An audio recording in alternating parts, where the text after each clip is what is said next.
Picture this. You wander into a tiny grocery store in London, right? You're looking for a carton of fresh milk. Naturally, you check the refrigerated section, but it's totally empty.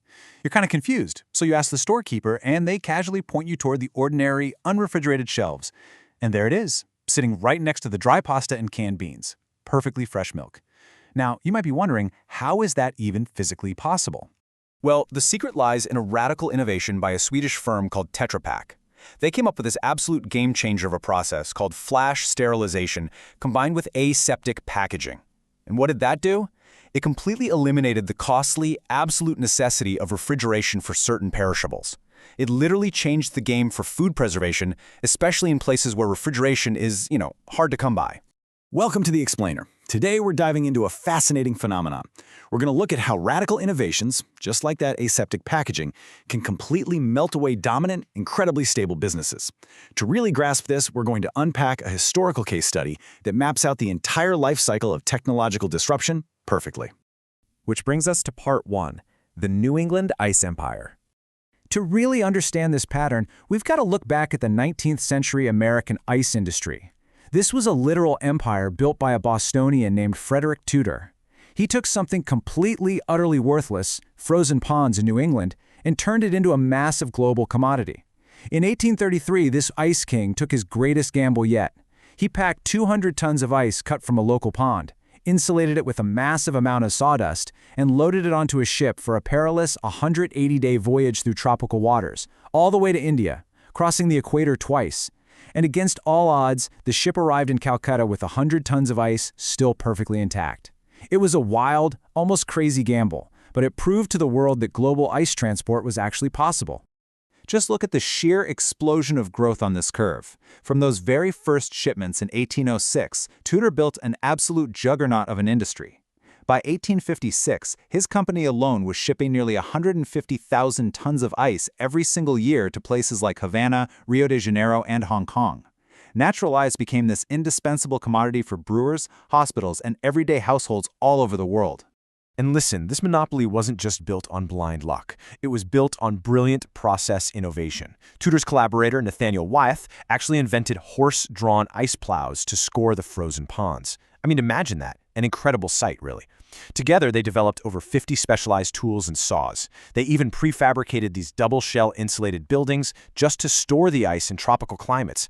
This highly efficient, fine-tuned system allowed the North to establish a powerful, incredibly profitable monopoly. But, as we know, monopolies rarely last forever. Let's move to part 2, the machine-made ice invasion. Far, far away from the frozen ponds of New England, a massive technological discontinuity was quietly brewing.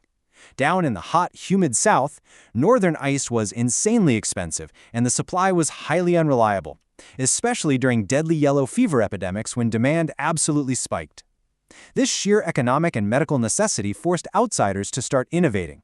Dr. John Gorey patented an actual ice machine to cool malaria wards in Florida, building on some early vapor compression concepts. And by 1868, commercial ice plants were already opening up in New Orleans. So, you have to ask, how did the massive, wealthy Northern Ice Empire respond to this mechanical threat? Well, they fought back, but not by adopting the new technology. No. Instead, they just doubled down on their existing system. They rolled out steam-powered circular saws, mechanical conveyors, and massive, specially designed barges. Basically, they just made incredibly efficient, but ultimately completely incremental improvements to their existing harvesting process. And this right here brilliantly illustrates the classic battle between the old guard and the new. On one side, you have the harvested ice industry, muscle-bound, completely weather-dependent, and burdened by massive, heavy logistics. On the other side, machine-made ice, nimble, technologically advancing, and driven by Southern inventors who were laser-focused on solving local problems. The impending doom was hiding right there in the numbers. Now, it's true that 1886 actually saw a record 25 million tons of natural ice harvested. It seemed like a boom, but beneath the surface, the number of mechanical plants was quietly skyrocketing. The mechanical plants were gearing up to take over the world, and the natural ice harvesters? They were in a losing fight, even if they didn't know it yet. Which brings us to part 3, the pattern of radical innovation. You see, what happened to the ice industry isn't some unique, weird historical fluke. It's actually a highly predictable pattern. Notice this performance curve.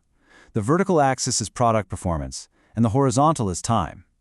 When an invading technology first appears on the scene, it almost always performs worse than the established technology. For instance, early machine-made ice was actually super cloudy because of trapped air, so the natural ice maintained a distinct quality advantage for a good while. Because of that, it's incredibly easy for the incumbents to just dismiss the invader as a crude little toy. But eventually, that threat becomes real. And when it does, established companies often respond with a massive burst of incremental improvements. Notice that temporary jump on the established product's curve? That represents the frantic release of things like those steam-powered saws and new barges we talked about. Sure, it briefly delays their decline, but it fundamentally doesn't change the underlying architecture of their aging technology. And so, the absolutely crucial point is right here. The radical innovation relentlessly improves.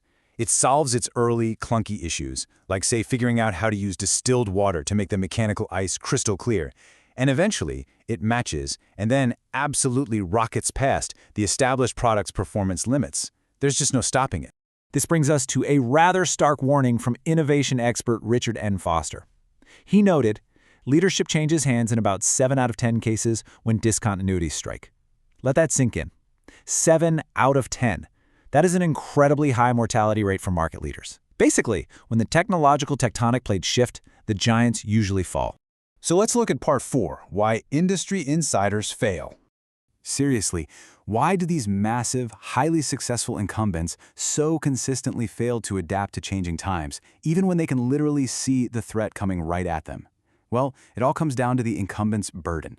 Industry insiders are heavily anchored to their prior investments. Think about it. They have millions sunk into ice houses, ships, specialized equipment.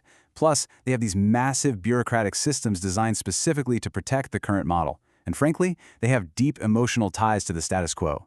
All of this completely binds their thinking and blinds them to radical new approaches. Because of all that baggage, disruptive innovations almost always come from outsiders. Christopher Sholes, he was just an obscure civil servant when he invented the typewriter.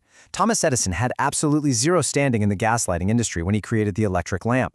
The Southern Brewers had literally no ties to Boston Ice. And Apple, they disrupted Wang's absolute hold on computing right out of a garage. The common thread here? Outsiders have absolutely nothing to lose and the whole world to gain. Let's move to part 5, surviving discontinuous change. So how do we actually break this cycle? How can modern companies avoid the exact same fate as the 19th century Ice King when they're staring down their own technological discontinuities? Established leaders have to overcome 2 critical hurdles. Step 1, they need to develop a harsh, totally realistic awareness of their own vulnerability. You can't stick your head in the sand.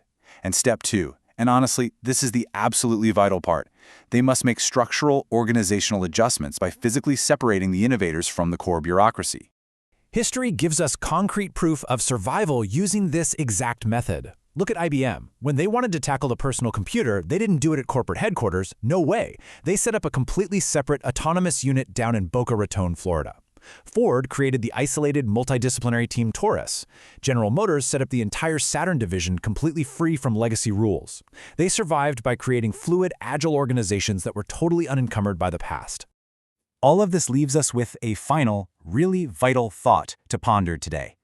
As you look at your own projects, your own industry, and your own problem-solving methods right now, I want you to ask yourself, are you merely making incremental improvements to an obsolete system? Are you just building a better ice saw? Or are you inventing the refrigerator? Think about it.